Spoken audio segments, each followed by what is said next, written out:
Hello, my dear students. Good evening, all of you, and welcome all of you on my channel.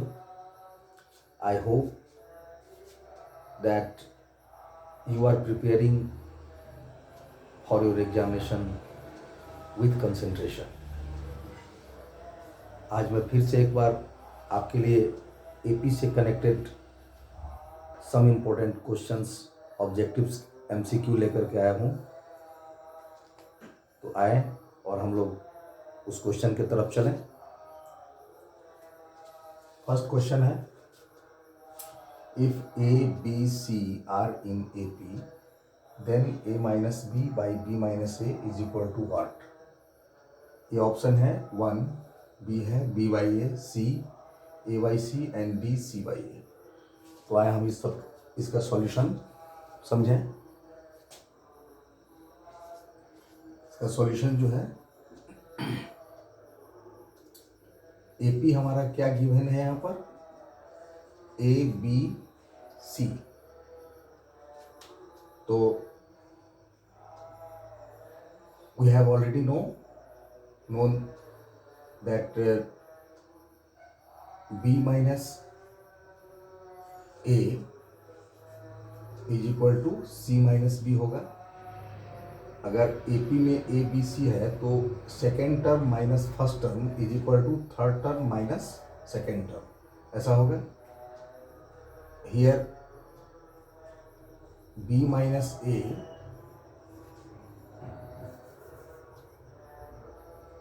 B minus A by C minus B is equal to 1 हो जाएगा। क्योंकि C minus B जब divide में आएगा तो यहाँ पर 1 से इसका मल्टीप्लाई हुआ है, 1 ऑलरेडी यहाँ पर अंडरस्टूड है। तो यहाँ पर LHS में अगर इसको हम फ्रैक्शन के रूप में लिखेंगे तो RHS में 1 आ जाएगा। हमको निकालना क्या है, फाइंड आउट क्या करना है, A minus B by B minus C. लेकिन यहाँ पर है B minus A by C minus B. तो इसको हम ऐसा कर सकते हैं, माइनस इसमें कॉमन लेकर इसको A माइनस बी हम लिख सकते हैं, बाई फिर माइनस इसमें कॉमन लेकर फिर B माइनस सी हम लिख सकते हैं। ये दोनों कट हो गया, इज इक्वल टू 1। तो हम क्या देखते हैं कि A minus B by B minus C हमारा 1 आ गया, जो कि हमको फाइंड आउट करना था। तो इसका सॉल्यूशन 1 है यहाँ पर। ये क्वेश्चन बहुत ज़्यादा इम्पोर्टेंट है, इसको विथ सॉल्यूशन आप लोग समझे अभी। और इसमें से हमारा 1 आंसर आ गया, जो कि ए पर है। अब क्वेश्चन नंबर 2 की तरफ आए।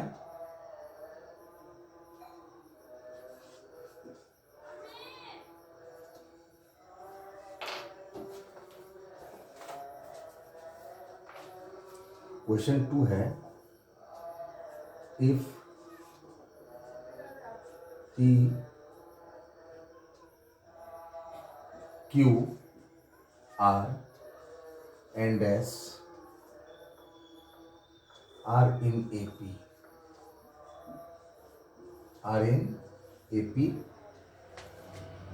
then R minus Q is equal to what? तो इसका ऑप्शन है A S minus P, B S minus Q, C S minus R and D none of these।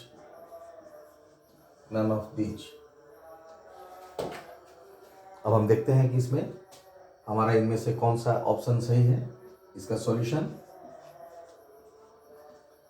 AP हमारा क्या यहाँ पर दिया हुआ है, P Q R and S। तो अभी हमने ऊपर के क्वेश्चन में जैसा कि देखा कि second term minus first term is equal to third term minus second term is equal to fourth term minus third term. ऐसा AP का एक सीक्वेंस बना हुआ है।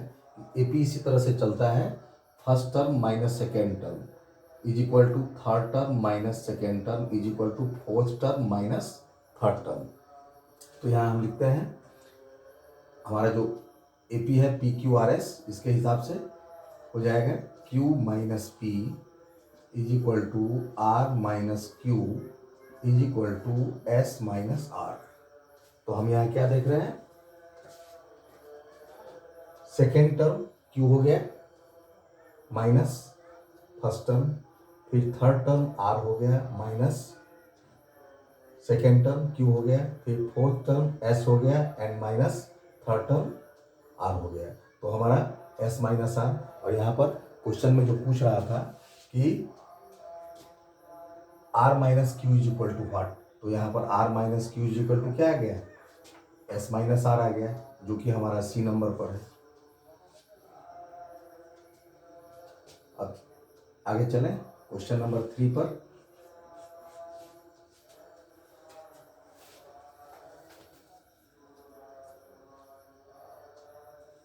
क्वेश्चन नंबर 3 है the nth term of an AP, the nth term of an AP is equal to 5 to -1 -4 -7 dot dot dot is। ए में option है 2n + 5, B है 2n - 5, C 8 - 3n and D 3n - 8।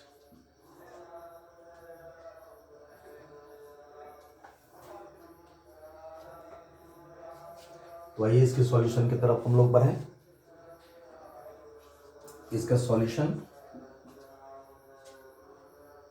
Question में हमारा given जो AP है वो क्या है 5 2 -1 -4 -7। यहाँ पर ए इज इक्वल टू हमारा दिया हुआ है 5 and D is equal to हो जाएगा second term minus first term 2 - 5 is equal to -3। तो हमें पता है क्या करना है nth टर्म। तो nth टर्म यहाँ पर हो जाता है चूंकि A N is equal to A plus n - 1 into D.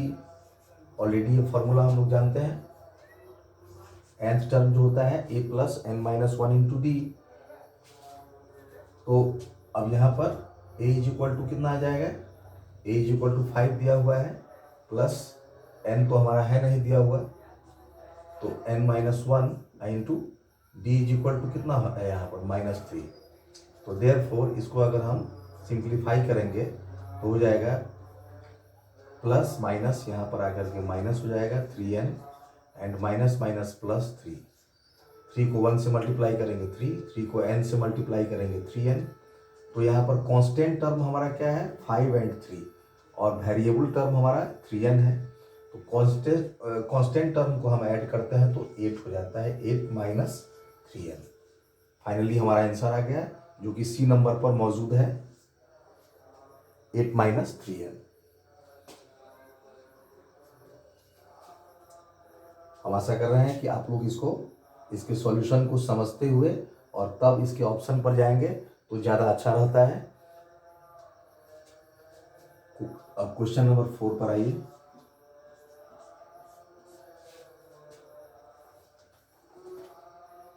Question number 4 है कि find the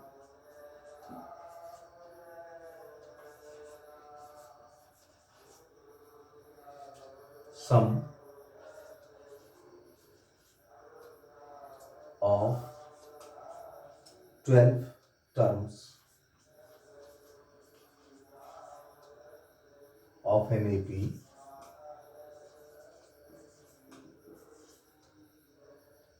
whose nth term is given by whose nth term is an is equal to 3n plus 4।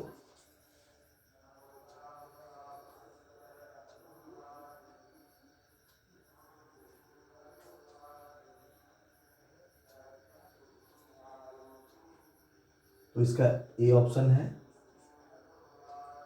262, B option है 272 और C option है 282 and D option है 292। तो given में हमारा क्या दिया हुआ है, यहाँ पर गिवन है हमारा an is equal to 3n+4। हम यहाँ पर n सबसे पहले AP पता करेंगे। तो अगर हम यहाँ पर 1 बैठाते हैं, n के जगह पर अगर हम 1 रखते हैं तो हमारा ये हो जाता है A1 इज इक्वल टू 3 गुने 1 + 4 इज इक्वल टू 7। और फिर उसके बाद A2 इज इक्वल टू 3 गुने 2 + 4 इज इक्वल टू 10।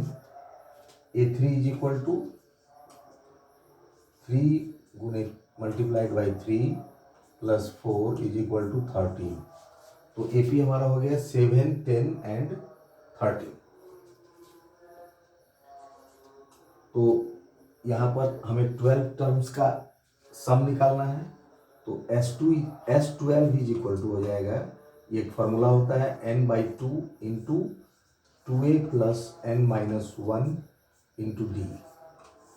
इसमें हमको पुटअप करना है। तो n हमारा कितना है 12/2 इंटू 2a के जगह पर आ गया, a के जगह पर हमारा ये 7 आ जाएगा और n के जगह पर ऑलरेडी 12 है -1 इंटू d के जगह पर 3 आ जाएगा। तो 2 6 जा 12, ये कट गया तो 6, ये आ गया 14 + 33। तो इसको ऐड करने के बाद हमारा आ गया 47, जिसको 6 से हम मल्टीप्लाई किए तो हमारा ये जो है 282 आ गया, जो हमें सी नंबर पर मिल चुका है, सी नंबर पर मौजूद है। इसको एक बार फिर से इस सवाल को समझें। सम में हमको दिया हुआ है, ये जो सम है इसमें दिया हुआ है an is equal to 3n+4। तो हम n के जगह पर सबसे पहले 1 रख करके देखेंगे, क्योंकि हमें AP निकालना तो सबसे पहले जरूरी है। अगर AP नहीं पता चलेगा तो हम कुछ भी नहीं निकाल सकते हैं इसमें, इसलिए सबसे पहले हम इसमें AP निकालेंगे। तो नंबर हम पहले 1 रख करके देखें n के जगह पर, n की जगह पर हम 1 बैठाए तो हमको 7 प्राप्त हो गया फर्स्ट टर्म। सेकेंड टर्म में 2 रख करके देखेंगे n की जगह पर तो 10 प्राप्त हो गया। फिर थर्ड टर्म में 3 रख करके देखेंगे तो 13 प्राप्त हो गया। इस तरह से हमारा AP हो गया 7, 10 एंड 13। तो हमें सम ऑफ 12 टर्म्स निकालना है। 12 टर्म्स का SN एक फार्मूला है, SN is equal to n/2 into 2a + n-1 into D. ये ऑलरेडी फार्मूला है, जैसे an का होता है a + n-1 इंटू डी। इसी तरह सम अगर हमको किसी टर्म का निकालना है तो SN is equal to n/2 into 2a + n-1 into D. तो हमें कितने टर्म्स का सम निकालना है, तो 12 टर्म्स का। तो n की जगह पर हम 12 बैठाएंगे, तो नंबर हमारा 12 है टोटल। तो ये फार्मूला में हम इसको पुटअप करते हैं, n के जगह पर 12/2 इंटू 2a, a का मतलब यहाँ पर 7 आ गया, n के जगह पर 12 - 1 इंटू डी के जगह पर 3 आ जाएगा। और अब इसके बाद हम इसको सॉल्व किए तो ऑलरेडी आप लोग समझ सकते हैं कि सॉल्व करने के बाद ये प्राप्त होगा। 2 से 6 को हम मल्टीप्लाई करेंगे तो 12 आ जाएगा, और इस सब को हम सॉल्व किए तो इतना आ गया, ये डिजिट आ गया, और मल्टीप्लाई करने के बाद 282 प्राप्त हो गया, जो हमारा सी नंबर पर है।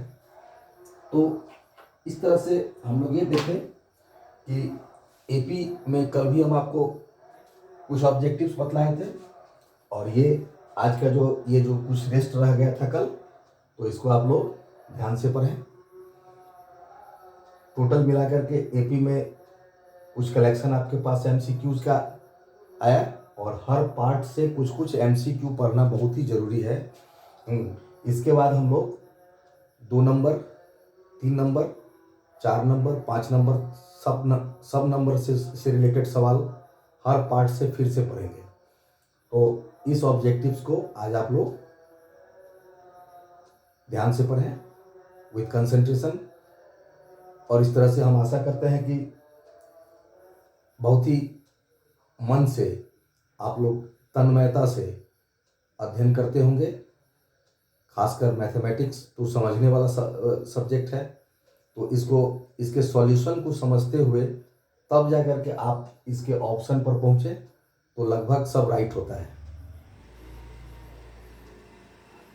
ओके, तो हम आशा करते हैं कि आप लोग